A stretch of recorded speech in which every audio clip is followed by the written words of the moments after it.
Eh ben non, il freine et il fait pas. C'est débile. Allez, vas-y, change de voie. Et voilà, il a encore décéléré à 100, 108. Et pourtant, je lui ai mis une distance grande, donc il aurait dû le voir et me dire de changer de voie. Bah non. Aberrant.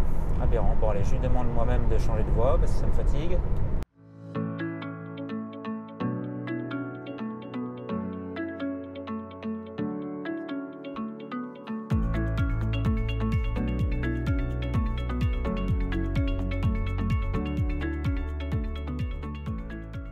Salut, c'est Yannick, la chaîne Tesla Savoie. Pour commencer notre essai d'aujourd'hui, juste pour vous montrer une recharge complète à la maison, donc sur une prise standard, je suis en 6 kWh pour le forfait EDF.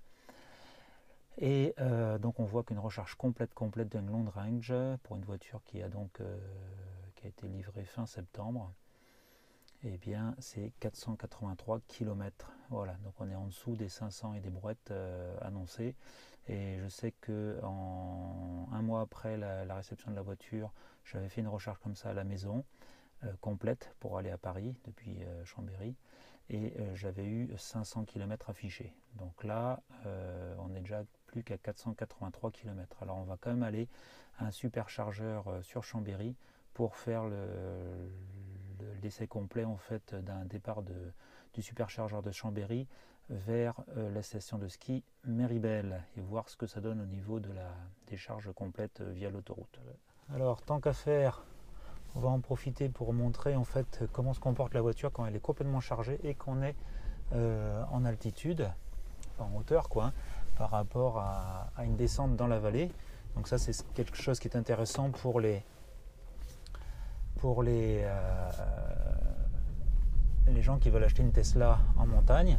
Donc on part d'une altitude de 900 mètres ici et on va descendre dans la vallée à Chambéry. Donc on va annuler, on va faire une nouvelle navigation.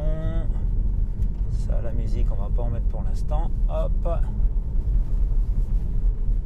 Alors là, par exemple, qu'est-ce qu'on peut voir tout de suite? Comme je suis chargé à fond, et bien ici j'ai plein de pointillés là. Donc c'est à dire que j'ai quasiment pas de freinage récupératif. Là j'ai mon pied qui est enlevé et la voiture continue à rouler quasiment comme une voiture thermique. Ça se joue à rien, il y a un tout petit peu de verre, mais là voilà, elle roule avec le pied complètement relâché. Logiquement elle devra faire du freinage récupératif et elle en fait quasiment pas. Voilà, on en voit un tout petit soupçon, la voiture est en train de décélérer très légèrement, mais ça se joue à que dalle quoi, il faut un temps fou. Okay, ça c'est la première chose. Après on va aller, alors ici on clique en bas à droite, ici on va mettre les superchargeurs en plus, du coup on va les voir apparaître et on va aller chercher le superchargeur de Barbera à la Maison Rouge. Donc c'est un hôtel-restaurant Maison Rouge. Voilà, toc. Là il y a 3 superchargeurs qui sont dédoublés en 2, donc A, B à chaque fois, donc ça fait 6 postes mais avec 3 charges maximales.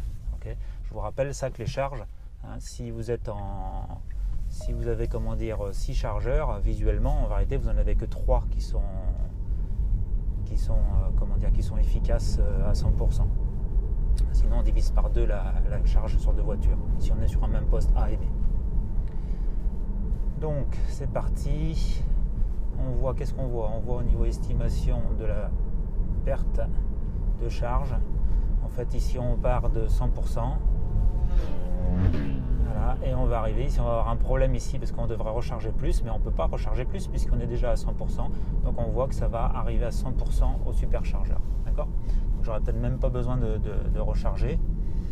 Ça va être juste pour vous montrer, on va quand même faire on va aller au bout du jeu. En fait, je vais vous faire le départ du superchargeur de Barbera, donc dans Chambéry, enfin à la sortie de Chambéry, pour que tous ceux qui viennent skier l'hiver et qui veulent aller en station de ski voient ce que ça donne de faire une dernière recharge à ce superchargeur pour ensuite aller en station de ski, rester en station de ski après pendant une semaine et après redescendre et revenir à ce superchargeur. Donc on va partir de ce superchargeur, on va aller à Méribel, en station de ski à Méribel, et on va revenir à nouveau à ce superchargeur. Voilà, et après je rentrerai à la maison, la journée sera bien remplie pour cet essai. Allez, à tout à l'heure sur le superchargeur donc. Bon tiens, tant qu'à y faire, on vous montre aussi le système de pilotage amélioré, qui est une option là, qui a été proposée à l'essai pour ce mois-ci. Et bah c'est pas génial, hein. C'est vraiment pas génial. Si je vous montre ici, voilà, là on a 110, je vais mettre 110, donc ça c'est des fonctions de base que l'on a. Alors au lieu d'avoir un trait bleu de chaque côté, là on a vraiment une ligne. Et lui il sait par exemple qu'il va falloir qu'il sorte dans 900 mètres puisqu'on va aller au superchargeur. Alors là par exemple, il y a une voiture, je ne sais pas ce qu'elle va faire le taxi là, mais voilà. Alors on a toujours besoin d'appuyer ici hein, sur le volant légèrement hein, pour que ça suive. La distance ça marche comme avant, là je mets 3-4, c'est pour avoir 1,5 seconde sur la voiture qui est devant. Donc ça c'est au niveau de la molette ici sur le volant. Tout ça fonctionne comme d'habitude, c'est juste que s'il y a besoin de sortir, il va le proposer. Voilà. Donc là on va voir ce qu'il va faire. Logiquement, voilà, on va dire qu'on veut sortir et lui il va sortir de lui-même. Voilà, ça effectivement, vous voyez, demain il le fait tout seul. Donc ça c'est un truc il n'y a que le pilotage automatique amélioré qui le fait. Alors voilà, je le prends en manuel parce que voilà, au finish quand même, ça, il ne faut pas rêver, il ne va pas savoir le faire. Voilà, on va se mettre sur cette voie ici. Alors là, il se met à accélérer d'un seul coup, on ne sait pas pourquoi. Voilà, ça commence. J'étais tout désarmé, hein. Voilà, vous regardez à la vidéo, j'étais tout désarmé, il s'est mis à accélérer. Voilà, alors que moi, d'évidence, je veux m'arrêter au stop, quoi. Bon, c'est un céder le passage, mais enfin, en tout cas, j'ai envie de m'arrêter. On va pas accélérer sur un céder le passage, quoi. Donc déjà, première aberration, ça fait pas 2 minutes qu'on joue avec que déjà ça va pas. Alors ensuite, je vais rester en manuel pour le finish et puis je vous en montrerai un petit peu plus après sur la route et sur l'autoroute, puisqu'on dit que c'est un petit peu plus utilisé sur l'autoroute, c'est pas non plus un pilotage totalement autonome. Donc là on est en train de sortir, donc là, vous allez voir que c'est très très pratique pour venir charger à Barbera. Donc c'est le restaurant hôtel La Maison Rouge. Voilà, il y a une autre Model 3 qui est là en recharge. Moi je vais prendre le premier poste dispo. Et vous voyez d'ailleurs au passage qu'on n'est pas à 100% comme on avait annoncé, parce que comme on n'a pas pu recharger comme il faut, et ben on n'a pas ce qu'il faut. Allez, on va recharger à 100%, on va voir ce que le superchargeur est capable de faire. Alors ben j'ai mis en recharge, donc on a bien la prise du superchargeur qui est en cours. Mais ici j'ai beau changer la limite et bien le mettre en butée, vous voyez, je vais vraiment en butée ici, je mets terminé, et ben il refuse de me recharger. Donc en fait, quand on est trop proche de la partie haute de la recharge, et ben on ne peut pas recharger. Donc je suis obligé de partir avec 97%, alors que j'étais bien parti avec un soi-disant 100% qui était malgré tout en dessous de 500 km. Et donc je vais partir avec 472 km. Ici, et 97%, mon superchargeur ne peut pas me remettre à 100% pour être à l'optimal à l'arrivée à Méribel. Donc je vais être obligé de débrancher avant de repartir et d'accepter ce 97 ici. Je vois pas trop comment faire autrement, hein. Moi ici je règle la limite, je mets vraiment en butée ici, je mets terminé et il refuse de me charger. Recharge terminée, ok. Donc on va repartir comme ça.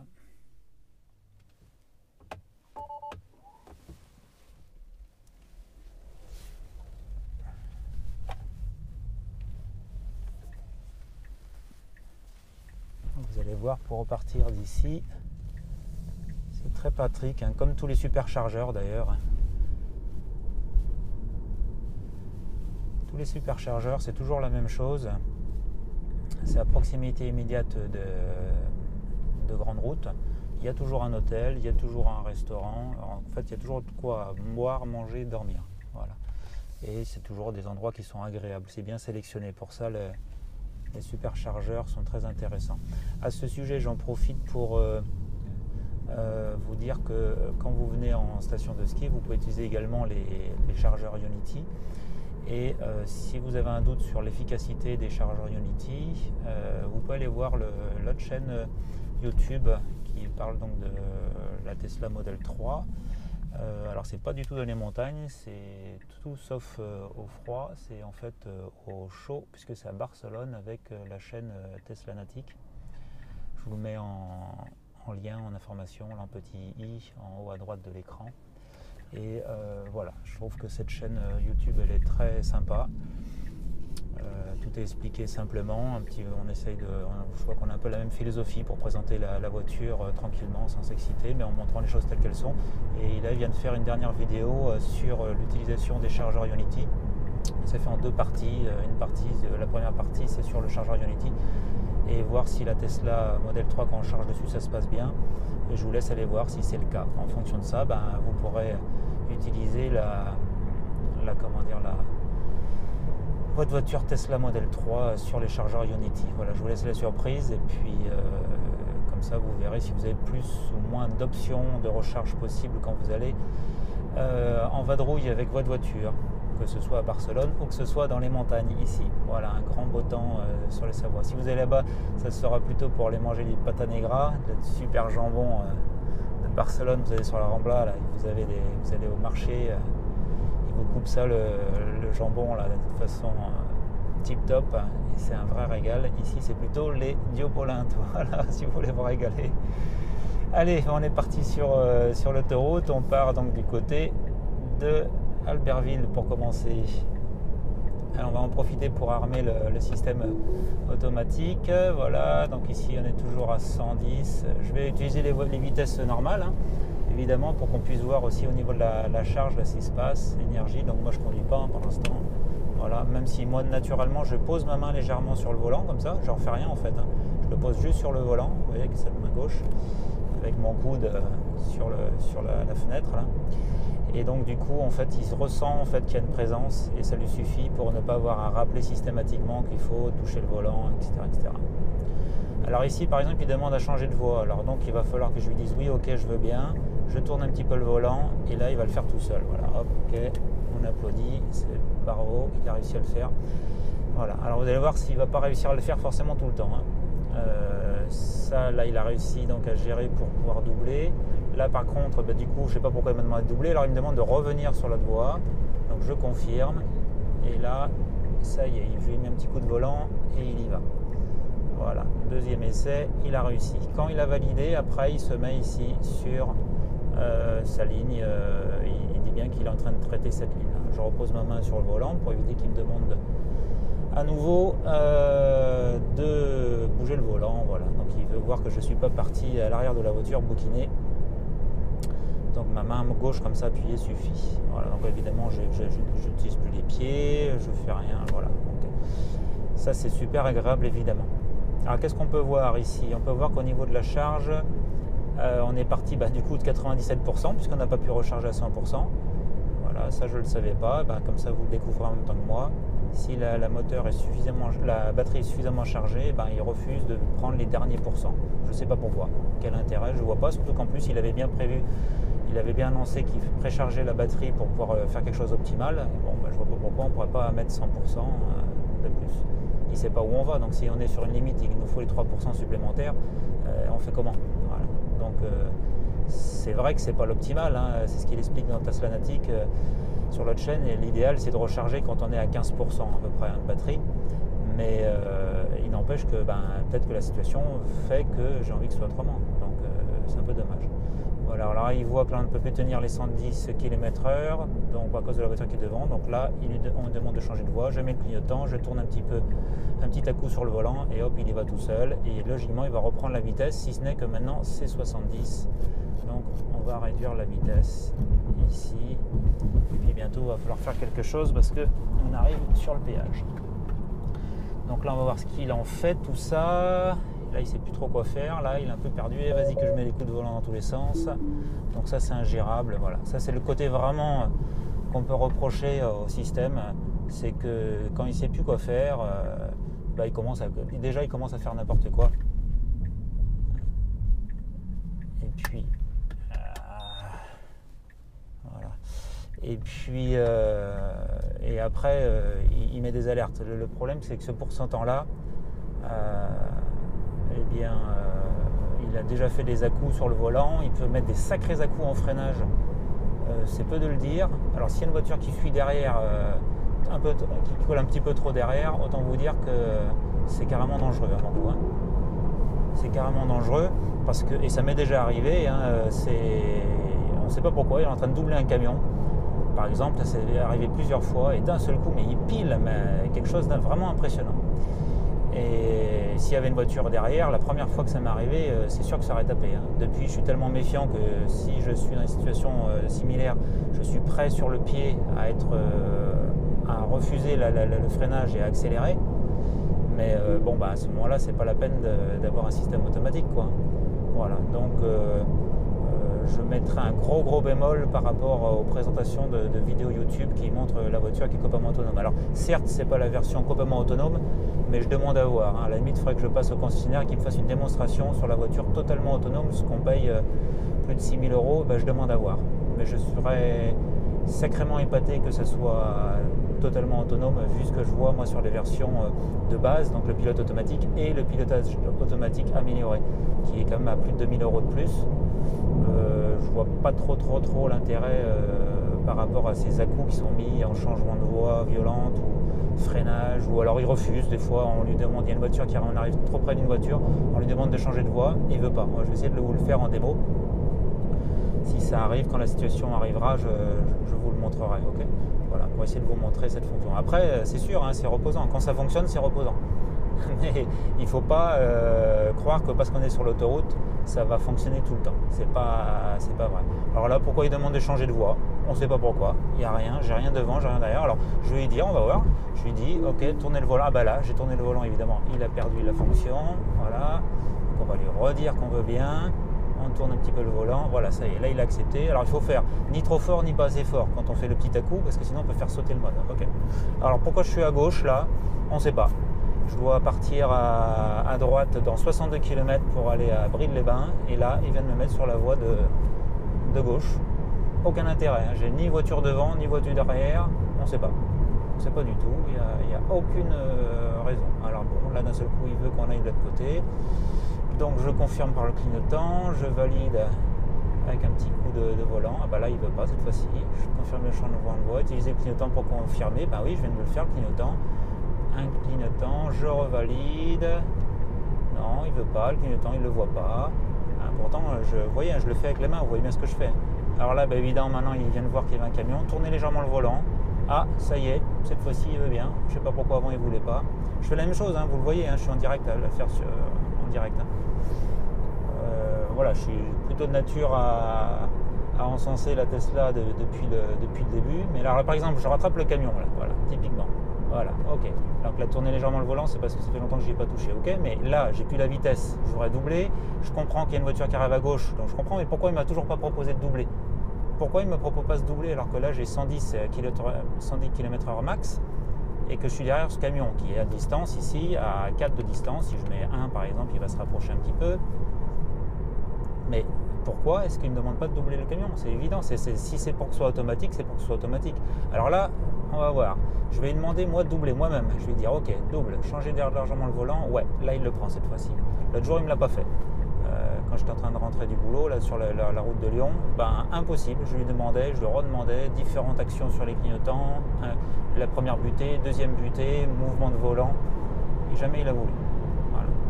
Donc ça, c'est un peu aberrant. Alors qu'est-ce qu'il va dire là? Est-ce qu'il va dire que oui, ça c'est bien. Je mets le clignotant pour confirmer, je tourne légèrement le volant, il y va. Alors c'est un à-coup sur le volant, hein. Il n'y a pas besoin de mettre un coup de volant dans le sens où on veut. Là j'ai mis un à-coup vers la gauche, il a quand même compris que j'accordais le changement de voie. Ok. Voilà, après bon, on va accélérer, maintenant on va se mettre à 130, ici c'est 130, donc je change avec la molette, ici, voilà, on va se mettre à 130 max. Donc pour les détections de voiture, ça c'est super, hein. Ça c'est super, ça marche super bien, ça m'a déjà une fois sécurisé sur une voiture qui était dans un angle mort. Et bon, qu'est-ce qu'il me fait lui? Bon, il a décidé qu'il voulait être à 130 et pas autre chose. Ben moi aussi.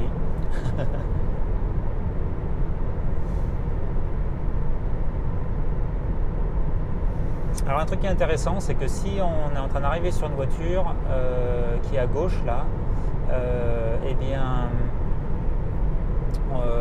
en automatique ça refusera de doubler la voiture. Alors là logiquement il ne va pas apprécier, la distance n'est pas suffisante, il n'y a pas une seconde, alors que si j'ai mis une seconde, hein.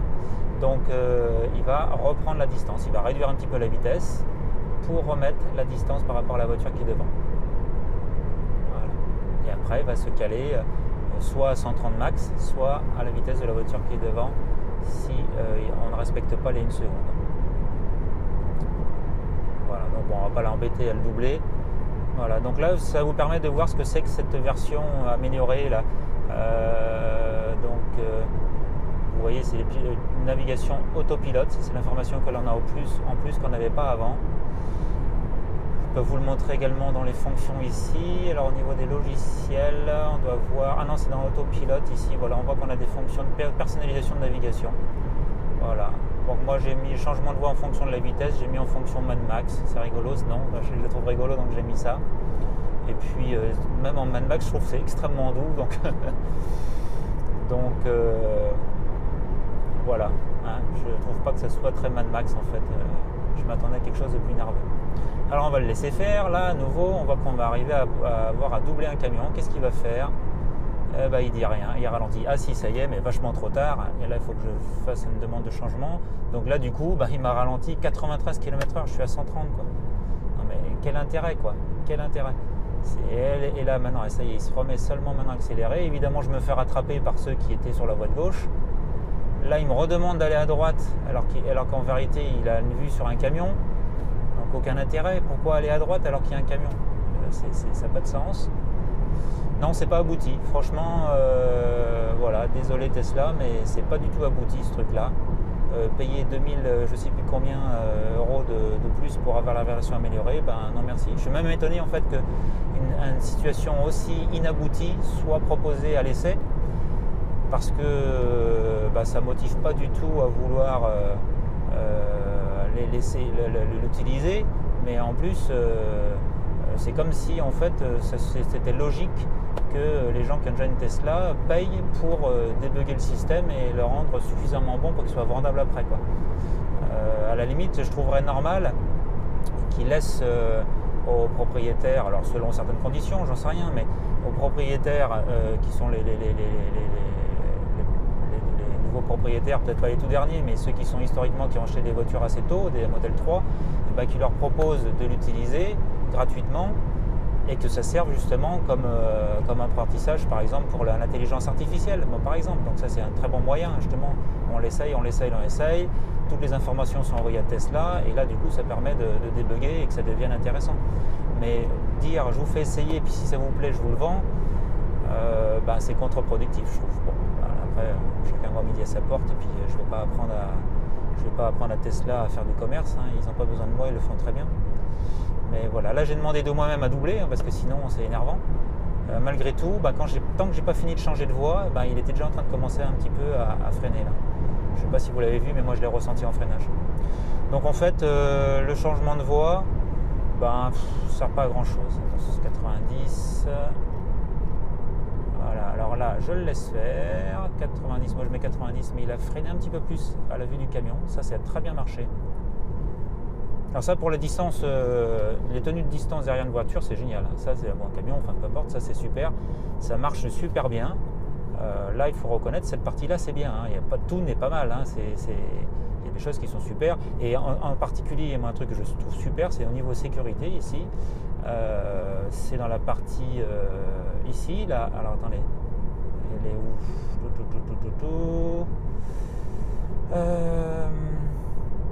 Non, c'est toujours dans l'autopilote. Voilà, c'est cette partie-là. Avertissement de collision d'angle mort, freinage d'urgence en automatique, évitement d'urgence, tous ces trucs-là. Et puis, il y a également avertissement de collision frontale. Le plus tôt, moi je mets au plus tôt possible. Ça, c'est vraiment génial. C'est-à-dire que vous roulez, vous n'avez aucune option qui est engagée. Et bien, malgré tout, alors vous voyez là, il laisse le camion partir devant, puisque lui, il accélère, mais le 90 est toujours limitatif. Donc là maintenant voilà, on a fini, je vais remettre 130. Et alors donc je finis mon explication par rapport à cette partie sécurité safe là. Évitement, alors c'était où? C'est ici. Avertissement de collision frontale le plus tôt possible. Bon là je vais demander de changer de voie moi-même. Voilà, là il le fait tout seul, je peux continuer à causer comme ça pendant ce temps, tout va se faire nickel. Eh bien, il alerte avec la voiture devant et il le fait vraiment pile au bon moment. C'est si on a un tout petit peu, alors ça peut être même juste en roulant très doucement, hein, on va être à 30 km/h en ville. Si on a à un moment donné une petite façon d'arriver un petit peu trop nerveusement sur la voiture qui est devant parce qu'on pense à autre chose, il fait l'alarme et il ne le fait jamais de trop. À chaque fois qu'il m'a fait une alarme, à chaque fois c'est parce que je ne faisais pas attention. Et donc l'avertissement il est super, comme si on avait quelqu'un qui est à côté et qui dirait tiens attention Yannick, tu as une voiture quand même devant là, attention. et ben il le fait exactement de la même manière. Et ça c'est génial, ça franchement c'est génial. Voilà. Alors la façon de l'utiliser, voilà, moi je préfère en fait, c'est que quand on veut changer de voie, on demande le changement de voie soi-même, on fait un petit à-coup au volant, et après il le fait tout seul, voilà. Une nouvelle fois, je monte, je fais rien. Enfin, vous pouvez me croire sur parole quand je dis que je fais rien. De toute façon, vous voyez bien que je ne suis pas les mains sur le volant. Voilà, donc ça c'est super. Non, c'est pas mal. Ben bon, de là à dire que ça vaut 2000 et quelques balles, ça les vaudrait. En fait, je trouve que ça les vaudrait s'il n'y avait pas ces défauts d'un seul coup. Là, il me demande de changer de lui-même. Alors cette fois-ci, là, c'est bon. Mais pourquoi cette fois-ci et pourquoi pas l'autre fois quand on était avec le camion là tout à l'heure, je sais pas. Et là, il a bien fait. Là, c'était bien. Voilà. Donc, le problème, c'est ça en fait, c'est que c'est pas abouti. Il devrait faire ce qu'il vient de faire là tout le temps. Voilà, là, il redemande de changer de sens, je mets le clignotant pour valider, un petit coup sur le volant, et voilà, il va le faire tout seul là. Il revient sur la voie d'à côté. Voilà, ça c'est parfait. Voilà. Là, si on voulait faire, si vous voulez encenser la Tesla, bon bah très bien, bravo. Là, il le fait super bien. Et évidemment, c'est archi reposant. S'il faut faire la France entière comme ça, bah, évidemment, c'est super reposant. Alors là, toujours mettre la main ici posée sur le volant, hein, de façon à ce qu'il ressente qu'il y a quelqu'un qui est au volant.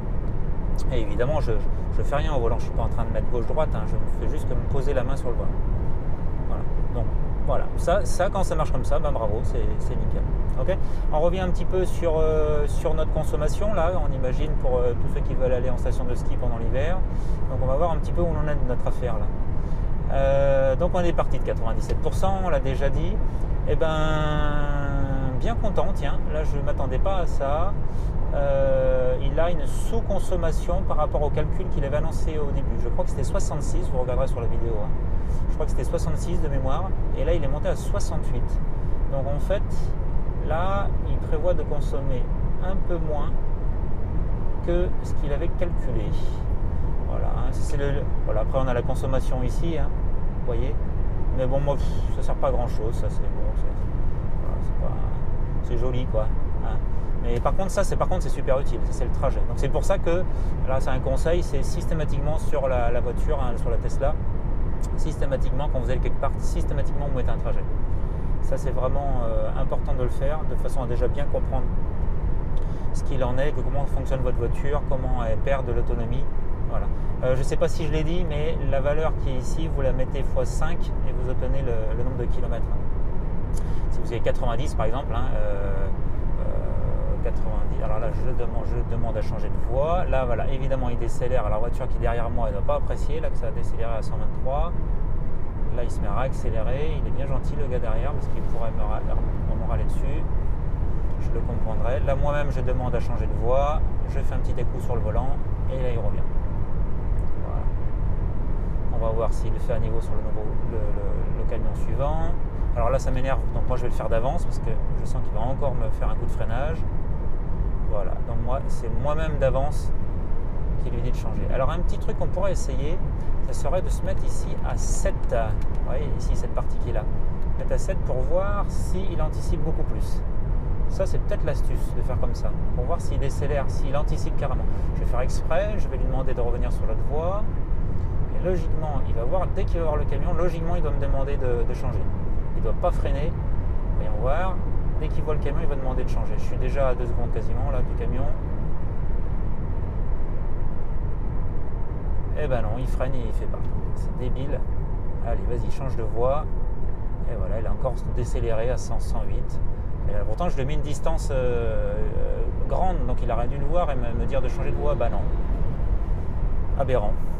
Bon allez, je lui demande moi-même de changer de voie parce que ça me fatigue.